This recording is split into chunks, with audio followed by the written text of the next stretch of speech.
How did you get over suicidal thoughts? Serious? Adopted a dog that was on her last chance. She can't be around kids or cats at all, and aggressively guards her person from many perceived dangers, such as a roommate poking their head in to say goodnight. She needs her meds every morning and lots of love and belly rubs, and to be introduced to new people very slowly along with copious quantities of treaties. I've had her for 1 year on Sunday, and both my mom and my best friend suggested I give her back when it became apparent she would never be a normal dog that loves everyone. I would never. She's my little psycho and I love her. Without me to love her and understand how she sees the world, she'd return to the shelter or rehoming system and inevitably be put down for aggression. My love for her gives me the willingness to pay extra each time at the vet for sedation and also medication, and to walk her really early and really late so she doesn't growl and bark at other dogs and people as much, and to not be able to bring friends or dates over casually. There is no one else willing to do this for her if something happened to me. I have had suicidal thoughts since I was 16. I'm 28 now. I have multiple former roommates and exes who would be horrified to learn how close they came to hearing a shot and finding my brains blown out onto the walls. But I haven't seriously considered it in over a year, because I won't be one more faithless human she loved and trusted that abandoned her. My best friend hanged himself. After living through that, and seeing how much pain it caused everyone, how many people got anxiety issues from it, how many people were changed forever by it, I realized it wasn't an option for me. I couldn't put other people through the same pain I endured when my friend died. Thank you for this. My friend killed himself this morning, just wish I would have known. Stubbornness. I decided a long time ago I wasn't going to do that, period. It was difficult because I was furious with everyone close to me. I couldn't sympathize for their loss if I did it. They deserved to know they were wrong about everything. Funnily enough, what stopped me was the thought of dishonoring my private college. That it would always be tied negatively with my death, that people wouldn't attend or support it anymore because of me. It was narcissistic of me, but it let me live another day. It's been 3 years since that point, and stuff hasn't really gotten better, but I'm still pulling through somehow. If you live in a state where weed is legal, seriously consider getting high. It makes things seem less bad for a while. I got a dog. The unconditional love and the obsessive need my puppy had for me helped me so much.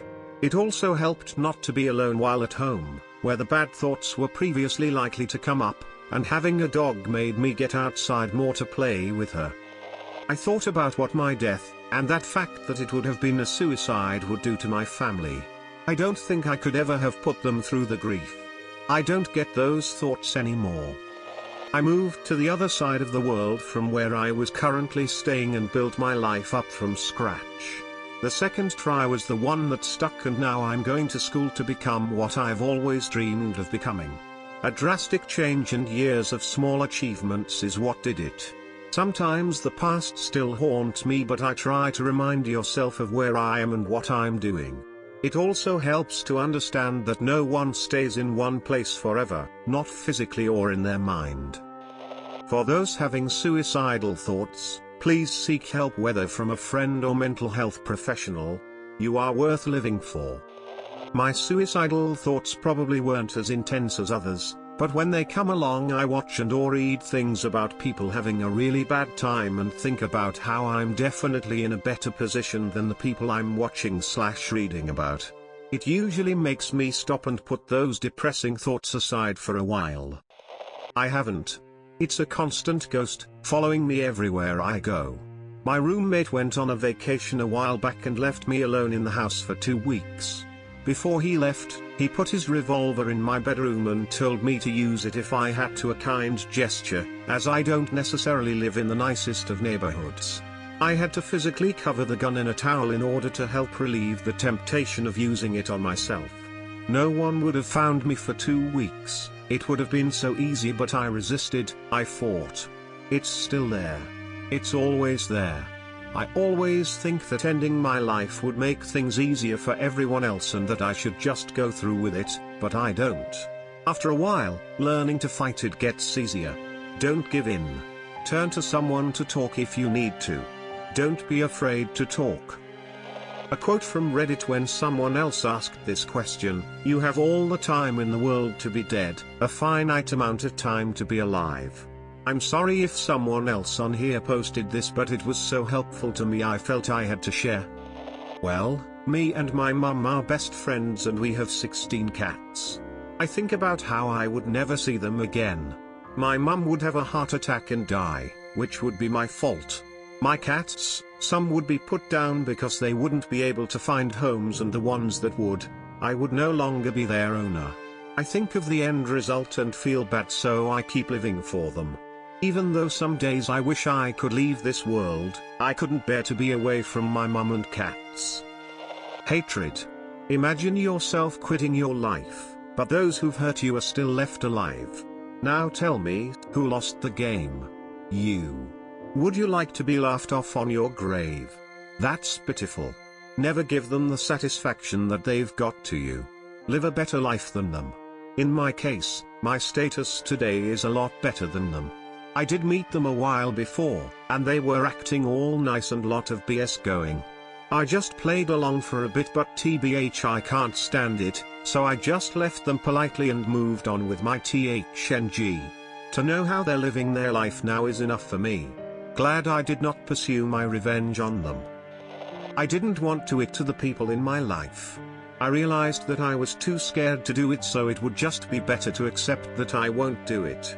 Also, that just because death may be the only alternative to life, it doesn't mean it's the better option. Later I realized it also doesn't really make sense to do it.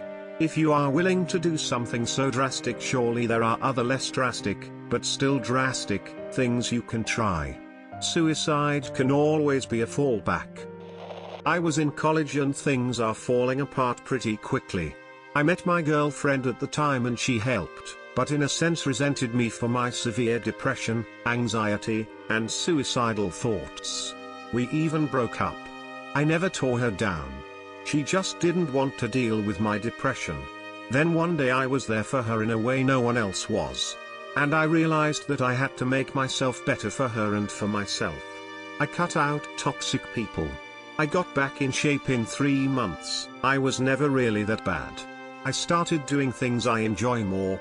Something clicked inside of her and she's been fantastic ever since. It was like a little light bulb just went off in her head one night. That night she cried, which was one of the first times I've ever seen her cry. This girl doesn't cry or get upset at all, so I was surprised. Just to see someone show so much emotion on my behalf. I was moved. We just got back together. I'm incredibly happy. Sometimes the thoughts pop up still. But I'm a lot better now.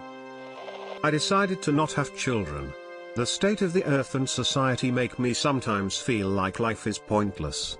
I have never seriously considered suicide, but the thoughts can creep in during an existential crisis. I take comfort in not leaving this planet to someone, and I am not perpetuating the system by adding a new life to it, when there are already too many people. I would happily colonize a new planet though, or join something that resembled Starfleet. Here are some helpful resources if you're having mental health issues, and/or are feeling suicidal. A list of suicide hotlines, organized by country. A really good guide to coping with suicidal thoughts. A guide on how to find a therapist. It's WebMD, but the guide itself is very good. A list of tips on how to find a mental health provider. A mental health chat room full of nice, supportive people. I'm a regular there. I haven't had a suicidal low in years, but I was in a really bad place for most of high school and the first part of college. Weirdly, by the time I graduated college it just kinda faded. I've never been formally diagnosed. I probably had or have some mild form of depression, but anymore I just get sad days, sometimes weeks, that are perfectly manageable. In my own mind I attribute the suicidal thoughts and really intense mood swings to puberty, and while I haven't worked hard to verify that, I'm satisfied just to leave that in the past now. Life is worth living. I want to see my friends, I want to meet new people, I want to try things and fail and try things and succeed. I feel sad now, but I know I'll feel okay soon. Then I'll go play video games with friends, go swimming, do something fun, keep living life because it's totally with it.